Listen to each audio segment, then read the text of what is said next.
عالم کی نیرنگیاں تمہاری نظر سے بہت کم گزرتی ہیں، جس مقام پر تم ہو وہاں صبح و شام کی مختلف کیفیتیں بھی اپنا پورا اثر نہیں دکھا سکتی، تمہیں خبر بھی نہیں ہوتی کہ آفتاب کب نکلا اور کب غروب ہوا۔ یعنی ان شہروں کے بارے میں ان شہروں پر ایک طنز ہے، شہروں پر اس طرح کے شہروں میں زندگی گزارنے والوں کے لیے ایک طرح کا یہ طنز ہے جہاں بڑی بڑی عمارتیں ہوتی ہیں اور لوگ سورج کی روشنی دیکھنے کے لیے ترس جاتے ہیں۔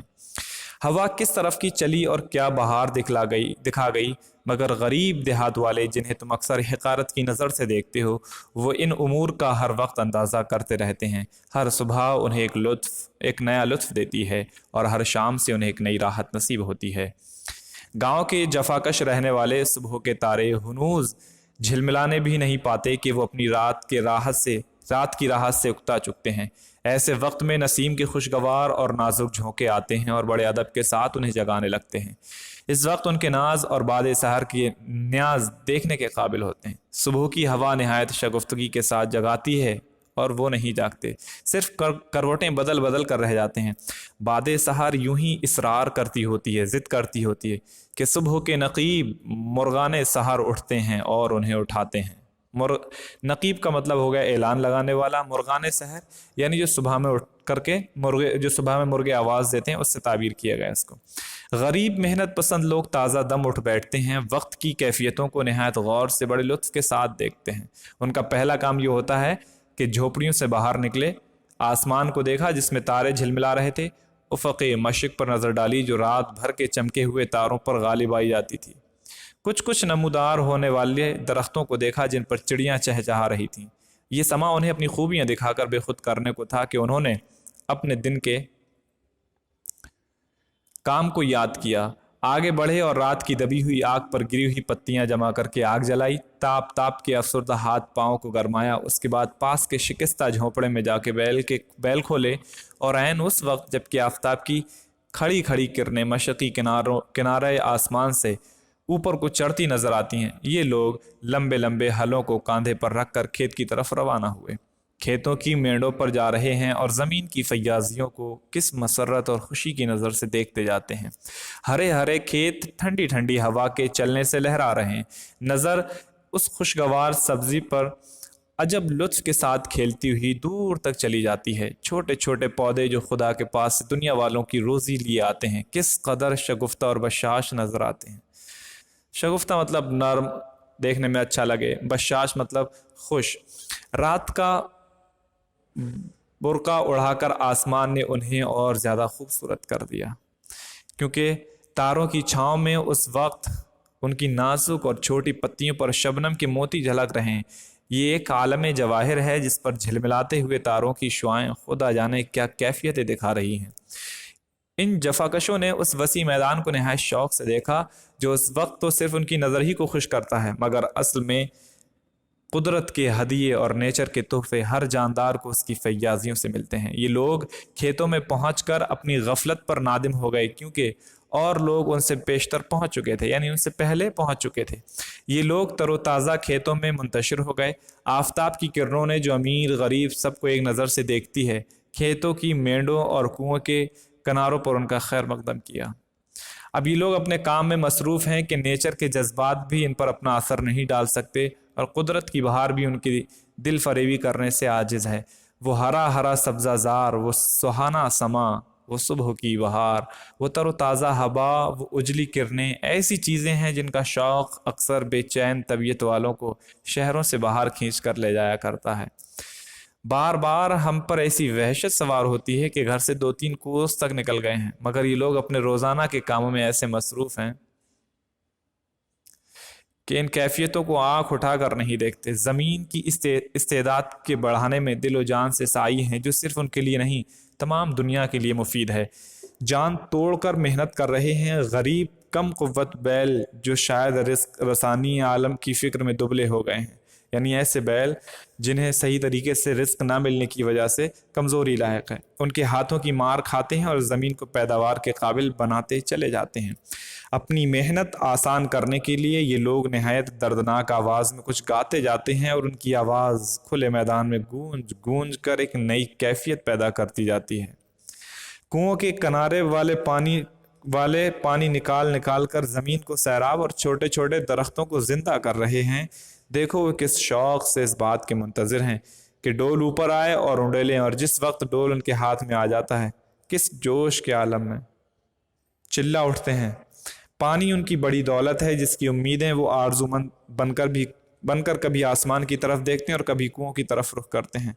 آفتاب پوری بلندی پر پہنچ کر نیچے کی طرف مائل ہوتا ہے اور جھکتے جھکتے افق مغرب کے قریب پہنچتے وقت باغ عالم کی دلچسپیوں سے رخصت ہونے کے خیال میں زرد پڑ جاتا ہے۔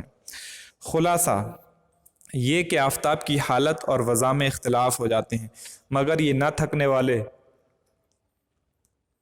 اور دھن کے پکے دہقان ایک ہی وضع اور ایک ہی صورت سے اپنا کام کیے جاتے ہیں۔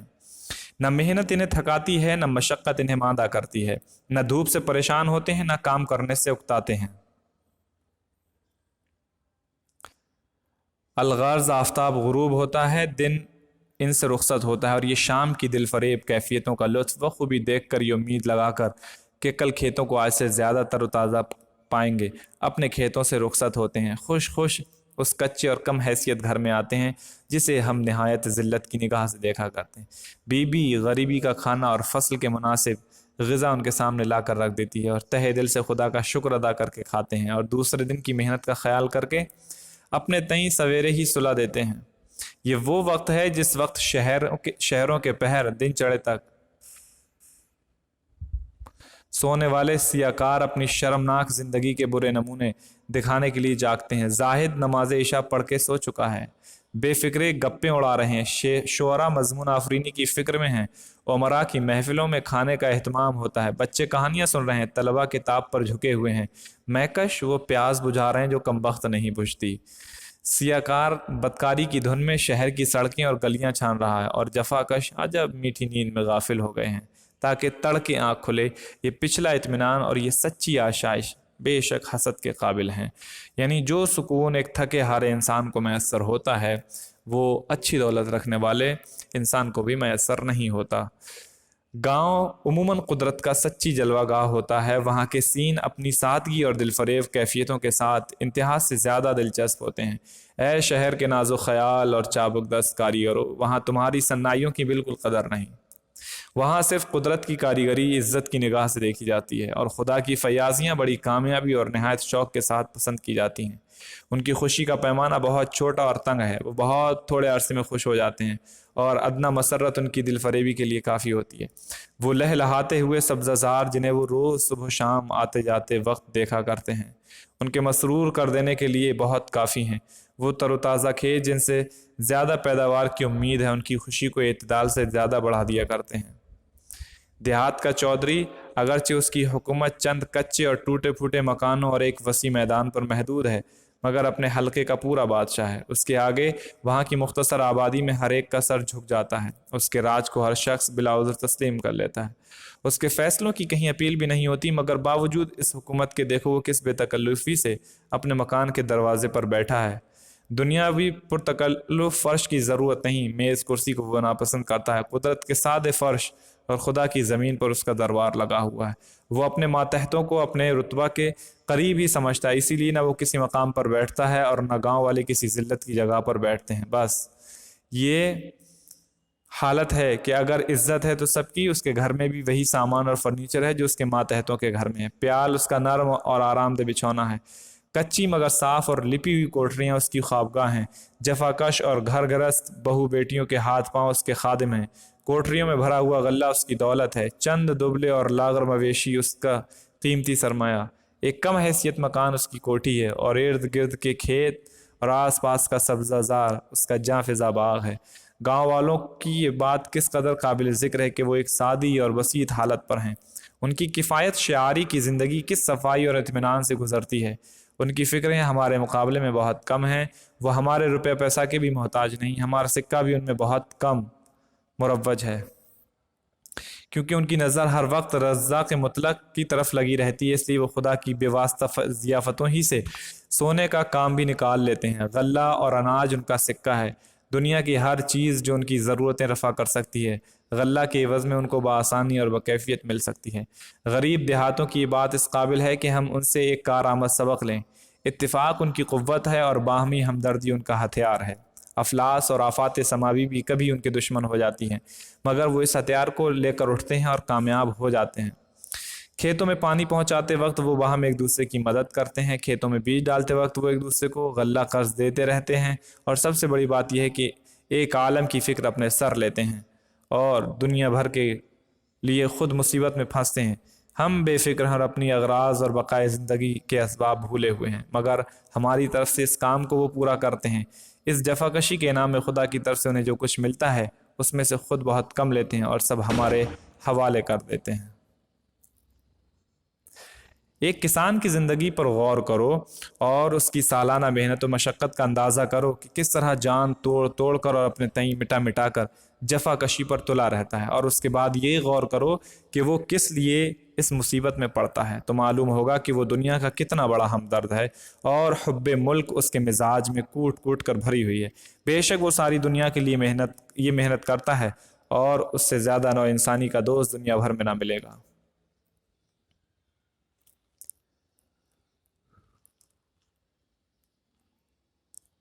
اے ہمدردی قوم کا لفظ بار بار زبان پر لانے والو، اگر اپنی کوششوں کا کچھ نتیجہ دیکھنا چاہتے ہو تو ان غریب جفاکش دہقانوں کی پیروی کرو۔ قوم کی کھیتی روز بروز کملائی جاتی ہے اور چند روز میں بالکل سوکھ جائے گی۔ تمہارا فرض ہے کہ جلدی اٹھو اور جس طرح ہو سکے اپنی راحت بیچ بیچ کر ان کھیتوں میں پانی پہنچاؤ۔ قومی کھیت کے پودے یعنی موجودہ نسل بھی نہ سنبھلی تو کہیں کے نہ رہو گے۔ یہ عبدالحلیم شرر کا مضمون تھا۔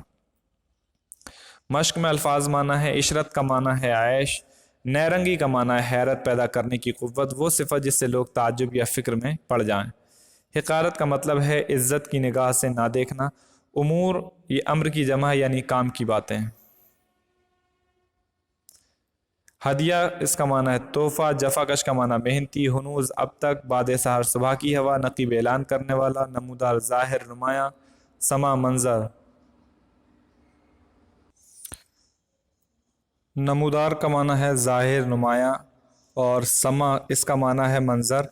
افسردہ کا مطلب ہے اداس، فیاضی دریا دلی سخاوت۔ بشاش کا معنی ہے خوش، شعاع گرنے کے معنی میں ہے۔ منتشر پھیلا ہوا بکھرا ہوا۔ وحشت اس کا مطلب ہے گھبراہٹ دیوانگی۔ استعداد اس کا مطلب ہے اہلیت لیاقت۔ رزق رسانی اس کا مطلب ہے روزی پہنچانا۔ افق وہ جگہ جہاں زمین آسمان ملتے ہوئے دکھائی دیتے ہیں۔ وضع شکل اور بناوٹ، ماندہ تھکا ہوا۔ میکش شرابی، چابک دست مشاق ہنرمند۔ صناعی کا مطلب ہے کاریگری۔ بسیط کا مطلب ہے پھیلا ہوا۔ مروج کا مطلب رائج جس کا چلن ہو۔ آفات سماوی آسمانی بلائیں، بقا باقی رہنا۔ رزاق مطلق خدا جسے رزق دینے کا پورا اختیار ہے۔ ضیافت اس کا مطلب ہے دعوت۔ غور کرنے کی بات ہے کہ شہر کی زندگی کے مقابلے میں گاؤں کی زندگی ماحولیاتی آلودگی سے یعنی انوائرمنٹل پولوشن سے کیا ہوتی ہے؟ پاک ہوتی ہے۔ لوگ ایک دوسرے کے دکھ سکھ میں شریک ہو کر فطری ماحول میں زندگی بسر کرتے ہیں۔ دیہات کے ماحول میں فطرت اپنی تمام تر خوبیوں کے ساتھ جلوہ گر نظر آتی ہے۔ سادگی، جفاکشی، انسانی ہمدردی، آپسی بھائی چارہ اور ایک دوسرے کی مدد کرنے کا جذبہ دیہی زندگی کی اہم خصوصیات ہیں۔ کسان دنیا کے انسانوں کی بھلائی کے لیے سخت محنت و مشقت کرتے ہیں۔ ملک کی ترقی میں ان کا اہم کردار ہوتا ہے۔ اب کچھ سوالات ہیں، ان سوالوں کے جواب دیجیے۔ پہلا سوال ہے کہ دیہات کے رہنے والے زندگی کا کیا لطف اٹھاتے ہیں؟ دوسرا سوال ہے شہر کے مقابلے میں گاؤں کی زندگی کس طرح مختلف ہوتی ہے؟ تیسرا سوال ہے دیہی زندگی کی وہ کون سی خصوصیات ہیں جن سے قوموں اور ملکوں کی ترقی وابستہ ہے؟ چوتھا سوال ہے اس سبق میں مصنف نے کس زندگی کے کن پہلوؤں پر غور کرنے کا مشورہ دیا ہے؟ یہ 4 سوال ہیں، ان 4 سوالوں کے جوابات آپ کو لکھنا ہے۔ پہلا سوال کا جواب جو ہوگا، شہر کے مقابلے میں دیہات کے رہنے والوں کو ہر وقت تازہ ہوا ملتی ہے۔ وہ صبح سویرے سورج نکلنے سے پہلے اور سورج ڈوبنے کے وقت قدرتی حسین مناظر، سرسبز و شاداب درختوں، چہچہاتے پرندوں، لہلہاتے کھیتوں اور فصلوں اور ہر قسم کی آلودگیوں سے پاک فضا سے لطف اندوز ہوتے ہیں۔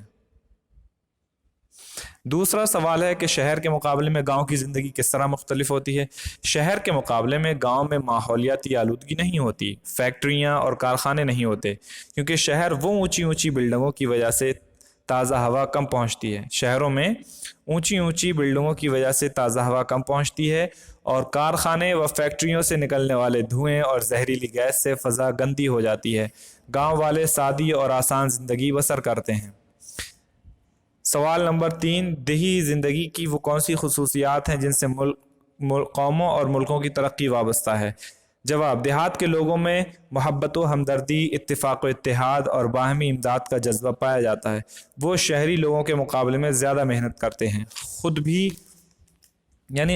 ان کی یہ سوچ ہوتی ہے کہ وہ بھوکے رہ کر دوسروں کا پیٹ بھرنے کے لیے کام کرتے ہیں۔ وہ اچھی فصلیں اگا کر ملک کو اتنا غلہ فراہم کرتے ہیں کہ باہر سے نہیں منگوانا پڑتا۔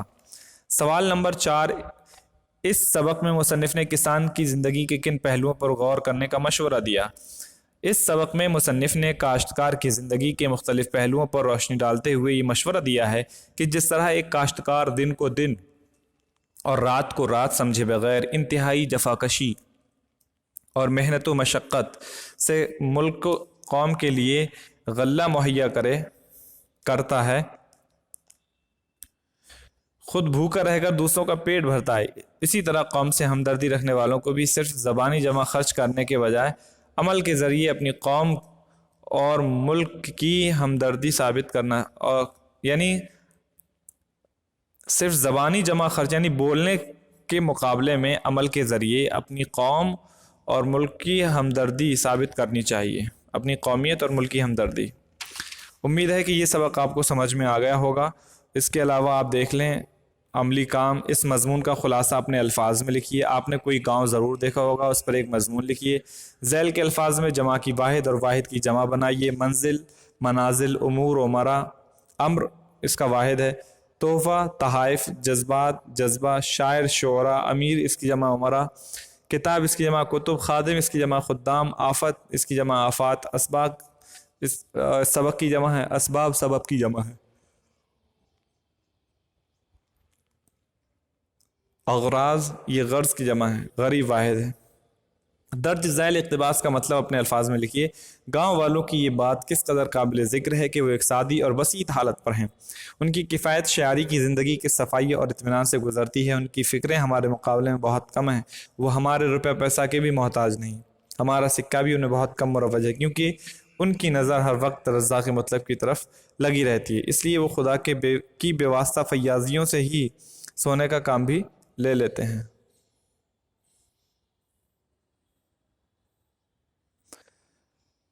یہ یہاں تک سبق مکمل ہو گیا۔ اب آپ سے ملتے ہیں اگلی ویڈیو میں ایک نئے سبق کے ساتھ۔ تب تک آپ اپنا خیال رکھیں، خوش رہیں، آباد رہیں۔ السلام علیکم۔